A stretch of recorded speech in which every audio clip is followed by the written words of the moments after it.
तो पे आज भिडियो संपूर्ण भाव में +3 फास्ट सेमिस्टर ओडिया ऑनर्स पे बहुत ही गुरुत्वपूर्ण वीडियो कहीं पे आज आम आलोचना करवा कोर पेपर 1 रो यूनिट 1 है यूनिट 1 जो तुम्हारा सामाजिक विषय अच्छे तुम कौन अच्छे प्राक्षर साहित्य और चौजगीतिका नाथ साहित्य विषय अच्छी तो पे आज आम आलोचना करवा तार सामाजिक कौन और धार्मिक कौन है दुईटा आम संपूर्ण भाव में आलोचना करवा तो पे आज जो आम संपूर्ण भाव में तुम बही आलोचना करवा तो पे डायरेक्ट बही आलोचना कर कौन हम ना तुम एग्जाम जेको तुम सर्ट क्वेश्चन आस कि लंग क्वेश्चन आस गोटे पिला से आराम से लिखिपार चलते देखा तो पे देखो तुम अभिलेख साहित्य सामाजिक मूल्यांकन है तुम सामाजिक विषय जाना है तो जो देखो बर्तमान जो लेखा लेखा माने कौन आम बही गुड़ लिखा कौन लिखा पेपर कि आगुरी तो था नाला है कौन कौन से तारपत्र थी पत्थर थिला तो सबुठ प्रथम आम कौन लिखा जाऊला ना पत्थर लिखा जाऊला जिते टे डेभलप है से तारपत्र लिखा देन बर्तमान आधुनिक आधुनिक समाज कौन लिखा जाऊँ ना कागज है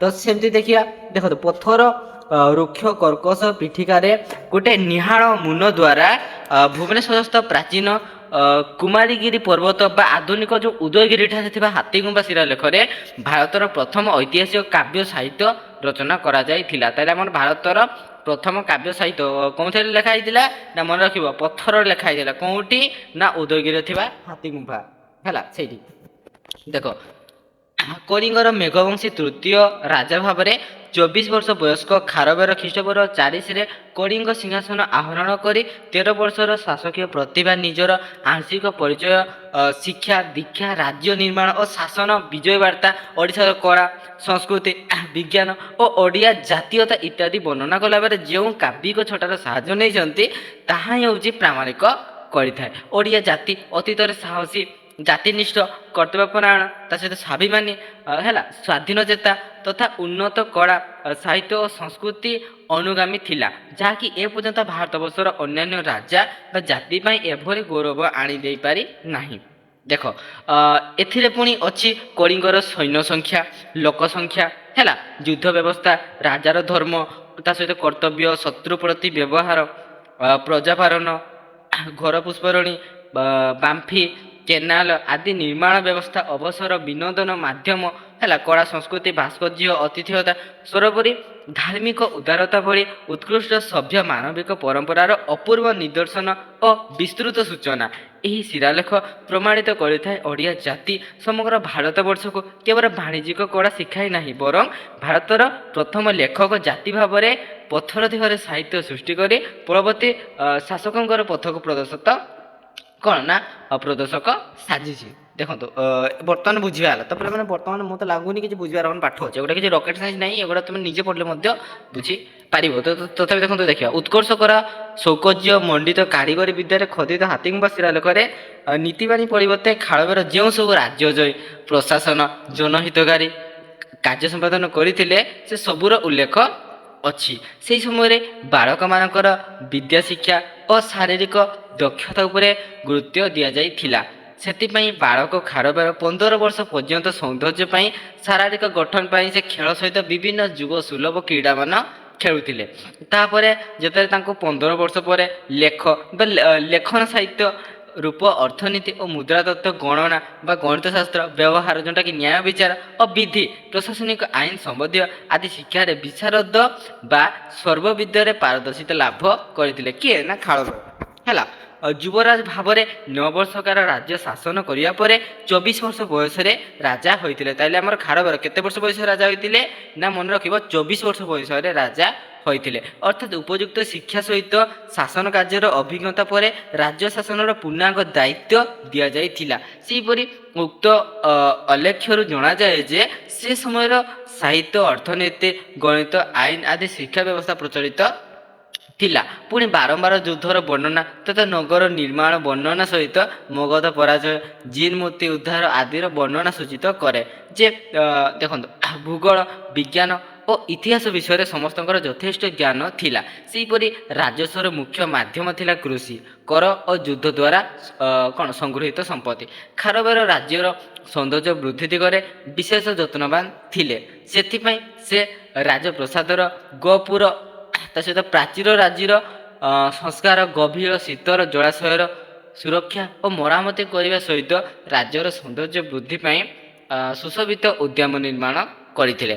ବର୍ତ୍ତମାନ ଦେଖନ୍ତୁ ହେଲା, କୃଷି ଥିଲା ତତ୍କାଳୀନ ସାମାଜିକ ବ୍ୟବସ୍ଥାର ପ୍ରମୁଖ ଅଙ୍ଗ। ରାଜ୍ୟ ଅପେକ୍ଷା କୃଷି ଓ କୃଷକର ସୁରକ୍ଷା ଥିଲା ସେ ସମୟର ଶାସକଙ୍କର ମୁଖ୍ୟ ଦାୟିତ୍ୱ। ସେଥିପାଇଁ 300 ବର୍ଷ ତରେ ନନ୍ଦରାଜ ଦ୍ୱାରା ଖୋଳା ହୋଇଥିବା କେନାଲ ପୁନରୁଦ୍ଧାର କରିବା ସହିତ କଳିଙ୍ଗର ସମୃଦ୍ଧ ବାଣିଜ୍ୟ ନଗରୀ ପିଥୁଣ୍ଡରେ କେତେ ନା 113 ବର୍ଷର ତାମିଲ ସଂଘ ଚେର ଚୋଳ ପାଣ୍ଡ୍ୟ ନାମକ 3 ଆଦିବାସୀ ତାମିଲ ସଂଘ ଯେଉଁମାନେ କଳିଙ୍ଗର କ'ଣ ବାଣିଜ୍ୟିକ କାର୍ଯ୍ୟରେ ସହାୟକ ଥିଲେ, ତାହାର ବିଦ୍ରୋହକୁ ଖାରବେଳ ଦୃଢ଼ ଭାବରେ ଦମନ କରି ସେମାନଙ୍କ ବର୍ଦ୍ଧିତ ପ୍ରଭାବକୁ ଖଣ୍ଡନ କରିବା ଉଦ୍ଦେଶ୍ୟରେ ସେଠାକାର ଚାଷ ଜମିରେ ଗଧ ଦ୍ୱାରା ହଳ କରିଥିଲେ। କେବଳ ସେତିକି ନୁହେଁ, ଆଜି ଭଳି ସେ ସମୟରେ ଚାଷୀଙ୍କର ଅର୍ଥନୈତିକ ଅବସ୍ଥା ସ୍ୱଚ୍ଛଳ ନଥିବାରୁ ପ୍ରତ୍ୟେକ ଯୁଦ୍ଧ ଅଭିଯାନ ପରେ ରାଜ୍ୟବାସୀଙ୍କର ଉପରୁ କର ଛାଡ଼ କରିବା ସହିତ ବିଭିନ୍ନ ଉତ୍ସବ ମାଧ୍ୟମରେ ଧନ ସମ୍ପତ୍ତି ମଧ୍ୟ ଦାନ କରୁଥିଲେ। ବର୍ତ୍ତମାନ ଦେଖ ଅବିଲକଳ ସାଂସ୍କୃତିକ ଭିତ୍ତି ବିଷୟରେ ହେଲା। ଭାରତ ଭୂଖଣ୍ଡର ପୂର୍ବ ଭାଗରେ ଗଙ୍ଗାଠାରୁ ଗୋଦାବରୀ ପର୍ଯ୍ୟନ୍ତ ବ୍ୟାପିଥିବା ମଧ୍ୟସ୍ଥର ଭୂଖଣ୍ଡରେ ଥିବା ଆମ ଓଡ଼ିଶା ମାଟିର ସାଂସ୍କୃତିକ ପରିଚୟ ଅତି ବିଚିତ୍ର। ଏହି ମାଟିର ସଂସ୍କୃତି ସର୍ବଧର୍ମ ସମନ୍ୱୟର ପ୍ରତୀକ ଭାବରେ ପରିଚିତ। ଜଗନ୍ନାଥ ଚେତନାକୁ ନେଇ ଗତିଶୀଳ, ଯାହା ବହୁ କାଳ ଧରି ଆଦିବାସୀ ସଂସ୍କୃତିର କ୍ରମ ବିବର୍ତ୍ତନ ରୂପ କହିଲେ ଅତ୍ୟୁକ୍ତି ହେବ ନାହିଁ। ଏହି ଆଦିବାସୀ ସଂସ୍କୃତିର ଆର୍ଯ୍ୟ ପ୍ରଲେପ ହେଉଛି ବର୍ତ୍ତମାନର ଓଡ଼ିଆ ସଂସ୍କୃତି। ଭରତମୁନିଙ୍କର ନାଟ୍ୟଶାସ୍ତ୍ରରେ ଲିଖିତ ଉଡ୍ର, ଦ୍ରାବିଡ଼, ଶବର, ତା ସହିତ ଆଭିର, ଚାଣ୍ଡାର, ବନଚର ଆଦି ମୂଳ ଜନଜାତିଙ୍କ ଏହି ଭୂଖଣ୍ଡ କିନ୍ତୁ ଶବର ଦେବତା ଶ୍ରୀ ଜଗନ୍ନାଥଙ୍କୁ ଆରାଧ୍ୟ ଦେବତା ଭାବରେ ଗ୍ରହଣ କରିନେଇଥିବାରୁ ଅତୀତରୁ ବର୍ତ୍ତମାନ ପର୍ଯ୍ୟନ୍ତ ଓଡ଼ିଆ ସଂସ୍କୃତିର ସ୍ୱରୂପ କେବଳ ଅପରିବର୍ତ୍ତିତ ରହିନାହିଁ, ବରଂ ଅନ୍ୟମାନେ ଏହାକୁ ସ୍ୱୀକାର କରିବାକୁ ଏକ ପ୍ରକାରର ବାଧ୍ୟ ହୋଇଛନ୍ତି। ଏହି ମାଟିକୁ ଆସୁଥିବା ବିଭିନ୍ନ ଧର୍ମ ପ୍ରଚାରକଗଣ ଜଗନ୍ନାଥ ସଂସ୍କୃତିକୁ ସ୍ୱୀକାର କଲା ପରେ ହିଁ ସେମାନଙ୍କୁ ଏହି ଭୂଖଣ୍ଡରେ ନିଜର ମତବାଦ ପ୍ରଚାର କରିବାର ସୁଯୋଗ ମିଳୁଥିଲା। ଶଙ୍କରାଚାର୍ଯ୍ୟ, ରାମାନୁଜାଚାର୍ଯ୍ୟ ନାମକ ଆଦି ସମସ୍ତ ସନ୍ଥ ଏହିପରି ଭାବରେ ଜଗନ୍ନାଥ ଚେତନାକୁ ସ୍ୱୀକାର କରି ନିଜର ଧାର୍ମିକ ମହନୀୟତାକୁ ସ୍ୱୀକାର କରି ଯାଇଛନ୍ତି। ସେହି କାରଣରୁ ଓଡ଼ିଆ ଭାଷାରେ ବହୁ ଉତ୍କୃଷ୍ଟ ସାହିତ୍ୟ ରଚନା ହୋଇପାରିଛି। ଇତିହାସରେ ଜଣାଯାଏ ଯେ ଅଶୋକ ଖ୍ରୀଷ୍ଟପୂର୍ବ 3ୟ ଶତାବ୍ଦୀ ଓ ଖାରବେଳ ଖ୍ରୀଷ୍ଟପୂର୍ବ 1ମ ଶତାବ୍ଦୀର ବହୁ ପୂର୍ବରୁ ଏହି ମାଟିରେ ଏକ ଗୌରବବାହ ସଂସ୍କୃତି ପ୍ରବେଶ ଲାଭ କରିସାରିଥିଲା। ଅଶୋକ ବୌଦ୍ଧ ଓ ଖାରବେଳ ଜୈନ ଥିଲେ। ଉଭୟ ସେମାନଙ୍କର ଶାସନକାଳରେ ଅସଂଖ୍ୟ ଯୁଦ୍ଧ କରି ରାଜ୍ୟ ବିସ୍ତାର କରିଥିଲେ। ଶେଷ ଜୀବନରେ ବୌଦ୍ଧ ଓ ଜୈନର ଅହିଂସା ମାର୍ଗକୁ ଅବଲମ୍ବନ କରିଥିଲେ। ଉଦାରତା ତାଙ୍କର ଜୀବନାଦର୍ଶକୁ ଶ୍ରୀମଣ୍ଡିତ କରିଥିଲା। ତେଣୁ ଅଶୋକ ଖାରବେଳଙ୍କର ଶିଳାଲେଖରୁ ଓଡ଼ିଆ ସଂସ୍କୃତିର ଆଦ୍ୟ ଛିଟାକୁ ଦୃଷ୍ଟାନ୍ତ ରୂପେ ଗ୍ରହଣ କରାଯାଇପାରେ। ଅଶୋକ ଶିଳାଲେଖ ପ୍ରମାଣ କରେ ଏ ମାଟିର ସଂସ୍କୃତି ପ୍ରାଣତାକୁ।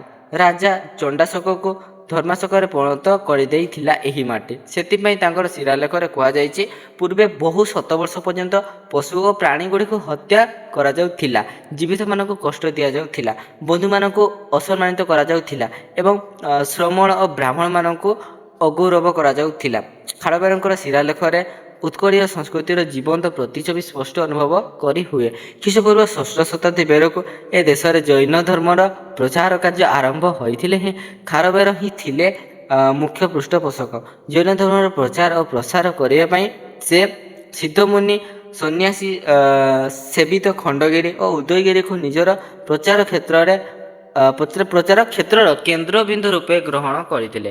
ସେଇଠାରେ ଶ୍ରମଣମାନଙ୍କ ପାଇଁ ବହୁ ଗୁମ୍ଫା ନିର୍ମାଣ କରି ନିଜ ରାଜତ୍ୱର ବିବରଣୀ ପ୍ରଦାନ ପୂର୍ବକ ଏକ ଶିଳାଲେଖ ଖୋଦନ କରିଥିଲେ।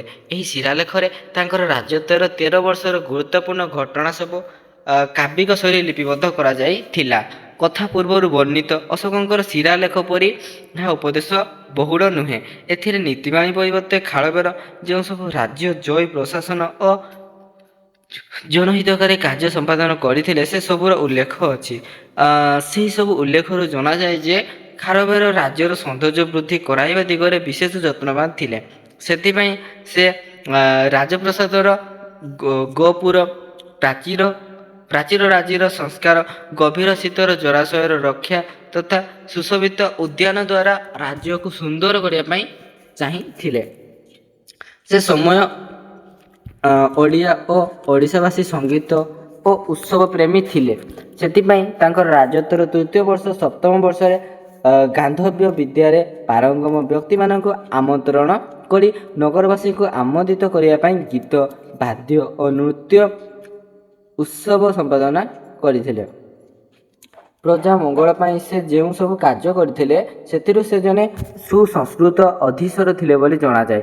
ପ୍ରଜାମାନଙ୍କର ପୀଡ଼ା ଅପନୋଦନ ପାଇଁ ସେ ତାଙ୍କର ରାଜତ୍ୱର ଚତୁର୍ଥ ବର୍ଷରେ ସମସ୍ତ ରାଷ୍ଟ୍ରିକ ଖଣ୍ଡପାର ଭୋଜକ ଗ୍ରାମପାରମାନଙ୍କୁ ଯୁଦ୍ଧ ସମୟରେ ଅପହୃତ ସମସ୍ତ ସମ୍ପଦ ଅଳଙ୍କାର ପଦବୀ ତା ସହିତ ଛତ୍ର ଓ ସ୍ୱର୍ଣ୍ଣପାତ୍ର ପ୍ରଭୃତିକୁ ଫେରାଇ ଦେବା ପାଇଁ ଆଦେଶ ଦେଇଥିଲେ। ତୃତୀୟ ବର୍ଷରେ ଗନ୍ଧର୍ବ ବିଦ୍ୟା ପ୍ରବୀଣ ବ୍ୟକ୍ତିଙ୍କର ସହାୟତାରେ ଦର୍ପ ପଶୁଯୁଦ୍ଧ ନୃତ୍ୟ ଗୀତ ବାଦ୍ୟ ଆଦି ସଂଦର୍ଶନର ଉତ୍ସବ ଓ ସମାଜ ଅନୁଷ୍ଠିତ କରାଇବା ଦ୍ୱାରା ନଗରୀ କ୍ରୀଡ଼ା କୌତୁକରେ ମାତି ଉଠିଲା। ତ୍ରୟୋଦଶ ବର୍ଷରେ ସ୍ୱପ୍ରବର୍ତ୍ତିତ ବିଜୟ ଚକ୍ର କୁମାରୀ ପର୍ବତରେ ଅର୍ହତ ଶ୍ରମଣ ଓ ଆଚାର୍ଯ୍ୟମାନଙ୍କର ସୁବିଧା ପାଇଁ ଆଶ୍ରୟସ୍ଥଳୀ ନିର୍ମାଣ କରିଥିଲେ। କଳା ସ୍ଥାପତ୍ୟ ସଙ୍ଗୀତ ସାହିତ୍ୟ ନୃତ୍ୟ ଓ ବାଦ୍ୟ ସମାରୋହର ଉନ୍ନତି ପାଇଁ ଅଜସ୍ର ଅର୍ଥ ବ୍ୟୟ କରିବା ଖାରବେଳଙ୍କର ଶିଳାଲେଖରୁ ମିଳିଥାଏ। ଖାରବେଳଙ୍କୁ ପ୍ରଶଂସା କରି ଅଭିଲେଖର ଲେଖକ ଲେଖିଥିଲେ ମହାରାଜ ଖାରବେଳ ଯିଏକି ଧର୍ମରାଜଙ୍କ ପରି ନୀତିବାନ ପ୍ରଜାମାନଙ୍କର ସମୃଦ୍ଧି ଲାଭ ସକାଶେ ଯିଏକି ନିଜେ ଦେଖି ଶ୍ରବଣ କରି ଅନୁଭବ କରି କାର୍ଯ୍ୟ ସମ୍ପାଦନ କରନ୍ତି। ସେହି ମହାବିଜୟୀ ସମସ୍ତ ସୁଗୁଣରେ କୁଶଳୀ ସମସ୍ତ ପାଷାଣ୍ଡମାନଙ୍କ ଦ୍ୱାରା ପୂଜିତ ସମସ୍ତ ଦେବ ମନ୍ଦିର ମାନଙ୍କର ସଂସ୍କାରକ ଅପ୍ରତିହତ ବିରାଟ ବାହିନୀ ଚକ୍ର ସମେତ ରାଜନୀତି ବିଷୟକ ଗୁପ୍ତ ଚକ୍ର ଓ ପର୍ବତ ଚକ୍ରର ଅଧୀଶ୍ୱର ରାଜର୍ଷିତ ବଂଶସ୍ତମ୍ଭ ମହାବିଜୟୀ ରାଜା ଖାରବେଳଙ୍କ ଦ୍ୱାରା ସମ୍ମତ ହେଲା। ଶ୍ରୀ ଖାରବେଳଙ୍କର ଏହି ଆଦେଶକୁ ଦେଖିବାକୁ ମିଳେ ଆମର ପୁରାଣରେ। କୌଣସି ରାଜାଙ୍କର ଶୌର୍ଯ୍ୟ ବୀର୍ଯ୍ୟ ଓ ମହିମା ପ୍ରକଟିତ କରିବାକୁ ହେଲେ ପୁରାଣର କବିମାନେ ଖାରବେଳ ଶିଳାଲେଖର ଲେଖକଙ୍କର ସଦୃଶ ନିଜର ବକ୍ତବ୍ୟ ସ୍ପଷ୍ଟ ରୂପରେ ପ୍ରକାଶ କରନ୍ତି, ଯେଉଁଥିରେ କି ସଂସ୍କୃତ ସାହିତ୍ୟର ବର୍ଣ୍ଣନା ଭଳି ଅତିରଞ୍ଜିତ ନଥାଏ। ଓଡ଼ିଆ ଜାତିର ନମନୀୟ ଗୁଣ ଏହି ଶିଳାଲେଖରେ ପ୍ରତିଫଳିତ ହୋଇଥିବାରୁ ଏହାକୁ ପ୍ରାଚୀନ ଓଡ଼ିଆ ସାହିତ୍ୟ ଅନ୍ତର୍ଭୁକ୍ତ କରାଯାଇପାରେ। ଖାରବେଳଙ୍କର ପରେ ଓଡ଼ିଶାରୁ ପ୍ରାପ୍ତ ଶିଳାଲେଖ ସଂସ୍କୃତ ଭାଷାରେ ଲେଖାଯାଉଥିଲେ ମଧ୍ୟ ତତ୍କାଳୀନ ଓଡ଼ିଆ ସମାଜର ସାଂସ୍କୃତିକ ଦିଗ ବିଷୟରେ ଯଥେଷ୍ଟ ସୂଚନା ମିଳେ। ତୃତୀୟ ଶତାବ୍ଦୀର ରାଜା ଶତ୍ରୁଭଞ୍ଜଙ୍କର ଆସନପାଠ ଶିଳାଲେଖ ସପ୍ତମ ଶତାବ୍ଦୀର ଓଡ଼ିଆ ଶାସକ ଥିବା ଦଣ୍ଡି ମହାଦେବୀଙ୍କର ତାମ୍ରପତ୍ର ଓ ଶିଳାଲେଖ ସଂସ୍କୃତ ଭାଷାରେ କାବ୍ୟ ଶୈଳୀରେ ରଚନା କରାଯାଇଥିଲେ ମଧ୍ୟ ଏଗୁଡ଼ାକ ତତ୍କାଳୀନ ଓଡ଼ିଆ ସଂସ୍କୃତିର ଜୀବନ୍ତ ପ୍ରତିଛବି ବହନ କରି। ତାପରେ ଦେଖନ୍ତୁ ଦେଖିବା ଅଭିଲେଖରେ ଧାର୍ମିକ ସ୍ଥିତି ବିଷୟରେ ଦେଖ ଓଡ଼ିଆ ସାହିତ୍ୟର ପ୍ରାଚୀନ ସ୍ୱରୂପ ଖାରବେଳଙ୍କର ହାତୀଗୁମ୍ଫା ଶିଳାଲେଖରେ ଦେଖିବାକୁ ମିଳେ।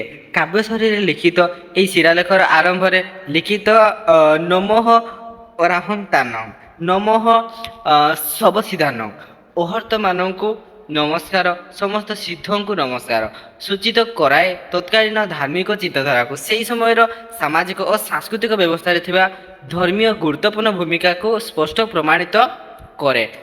ଶିଳାଲେଖ ଆରମ୍ଭର ଏହି ପ୍ରଥମ ଧାଡ଼ି ସେହିପରି ଶାସନର ଦ୍ୱାଦଶ ବର୍ଷରେ ଖାରବେଳ ମଗଧ ଆକ୍ରମଣ କରି କଳିଙ୍ଗ ଜିନ୍ ମୂର୍ତ୍ତି ଉଦ୍ଧାର କରିବା ପ୍ରମାଣ କରେ।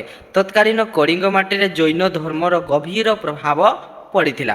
ବୋଧହୁଏ ସେଥିପାଇଁ କଳିଙ୍ଗ ଯୁଦ୍ଧର ପ୍ରତିଶୋଧ ନେବା ସହିତ ମଗଧ ଦ୍ୱାରା ଅପହୃତ ଜିନ୍ ମୂର୍ତ୍ତିକୁ ଶୋଷଣମାନେ ଫେରାଇ ଆଣିବାକୁ ଖାରବେଳ ଏକ ଗୌରବମୟ କାର୍ଯ୍ୟ ଭାବରେ ଗ୍ରହଣ କରି ନିଜର 13 ବର୍ଷର ଶାସନକାଳ ମଧ୍ୟରେ ଏହା ଏକ ସଫଳ କୃତି ବୋଲି ବିବେଚନା କରିଥିଲେ। ଇତିହାସ କହେ ଖଣ୍ଡଗିରିର କୁମାର